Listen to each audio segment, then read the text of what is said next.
নমস্কার, আমি শ্রাবণী। আমি আবার চলে এসেছি আজকের হ্যাশট্যাগ আমরা সকলের বিষয় নিয়ে আলোচনা করতে। আজকে বিষয় দিয়েছেন আবারও আমাদের প্রিয় মধুমিতার মনের কথা ওর চ্যানেল। তো এতদিনে সকলে অবশ্যই মধুকে চিনে গেছো।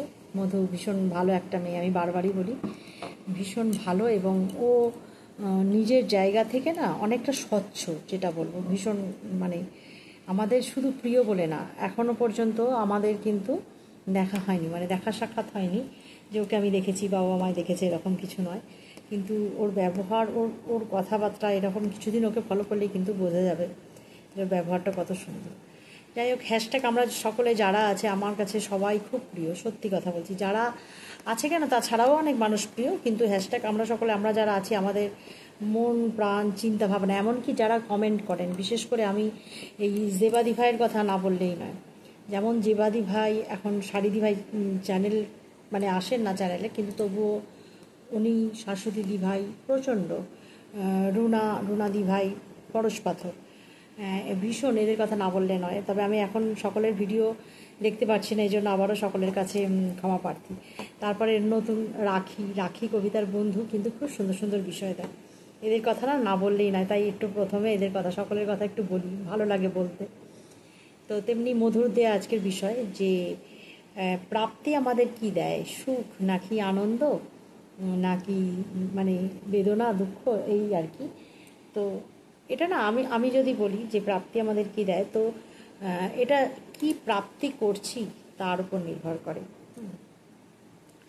কেননা প্রাপ্তিও তো আমাদের অনেক ভাগ আছে না, প্রাপ্তি যে আমরা পাচ্ছি তার তো অনেক ভাগ আছে, যেটা আমাদের প্রাপ্তি হলো।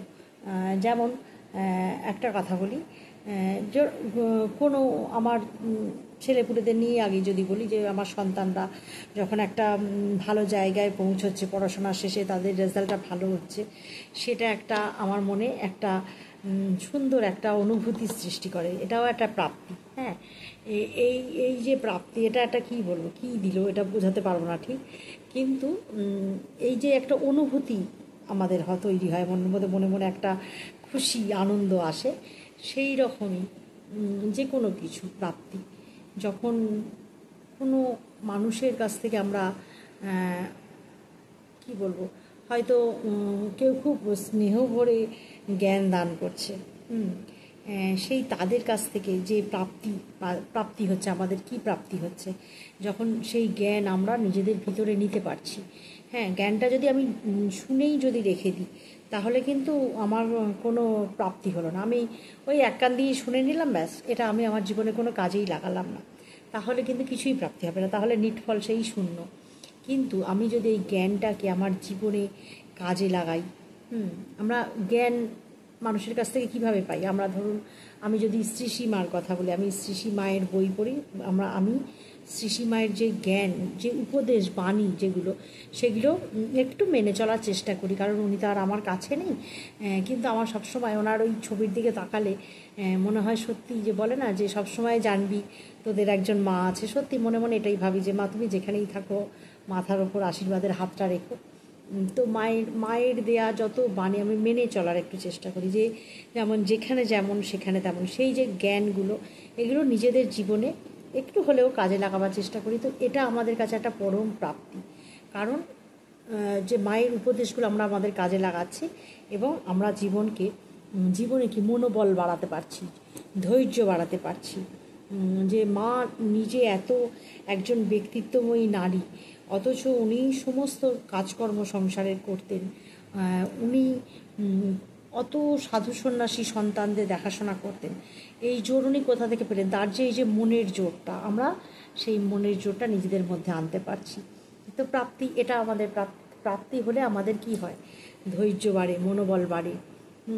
তারপরে এমন কিছু প্রাপ্তি আছে যেগুলো পেলে আমরা খুশি হই, আনন্দিত হই আর কি। যেমন বন্ধু প্রাপ্তি, যেমন আমি হ্যাশট্যাগ আমরা সকলে, আমি এত বন্ধু পেয়েছি, বান্ধবী পেয়েছি, দিদিভাই পেয়েছি, এগুলো পরম পাওয়া।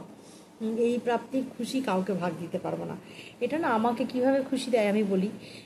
যেমন আমার এই যে দুপুরবেলার সময়টা, একটা সময় আগে কী হতো, নিস্তব্ধ, আমি হয়তো তাকিয়েই থাকতাম বাইরের দিকে, একটু সবসময় ফোনটা দেখতে ভালো লাগতো না, না হলে হয়তো একটু টিভি সিরিয়াল চালাতাম, তাও ওই মানে ওটা তো মনের মতো ছিল না, এই জন্যই ভালো লাগতো না। যেটা আমরা ভালোবেসে যে কাজ করি সেটা তো আমাদের ভালো লাগে, সেটা একটা আলাদা অনুভূতি এনে দেয়। সেই রকমই তখন কিন্তু আমার সময়টা কাটতো না, মানে নানান রকম বলে না যে তুমি যদি খারাপ দেখো, খারাপ শোনো, তাহলে কি হয়, তোমার মনের মধ্যে সেই খারাপটাই কিন্তু মানে বসে যায় আর কি। তো এখন আমি কি করি, আমার যেই আমি তাড়াতাড়ি করে খাওয়া দাওয়া মেটাচ্ছি, যে দুপুরবেলাটা একটু যদি সময় পাই আমি তাহলে ভিডিও দেখব বা আমি নিজে ভিডিও করব।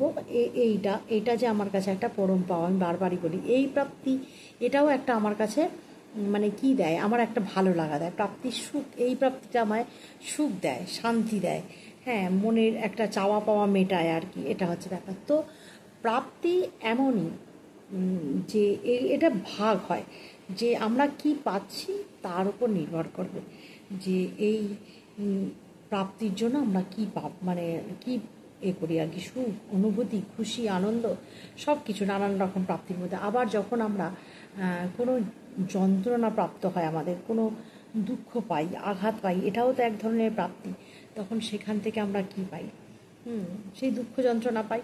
আবার অনেক ক্ষেত্রে কি হয়, কোনো জায়গা থেকে যদি আমরা দুঃখ পাই, তখন কি হয়, ওখান থেকে কিন্তু আমরা একটু শিক্ষাও গ্রহণ করি, যে আমি এরম করলাম বলে আমার সাথে এটা হলো, নাহলে হয়তো আমার জীবনটা একটু অন্যরকম হতে পারতো, বা আমি এইভাবে চললে হয়তো আমাকে কোনো কষ্টের সম্মুখীন হতে হতো না।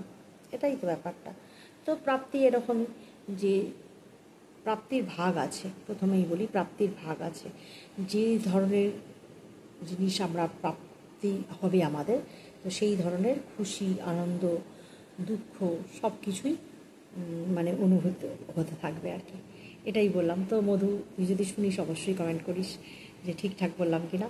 তো ততক্ষণ পর্যন্ত তোমরা সকলে ভালো থেকো, সুস্থ থেকো, হাসিতে খুশিতে থেকো, আনন্দে থেকো, সকলে ভালো থাকো, এটা ঈশ্বরের কাছে প্রার্থনা করি। চললাম আজকে।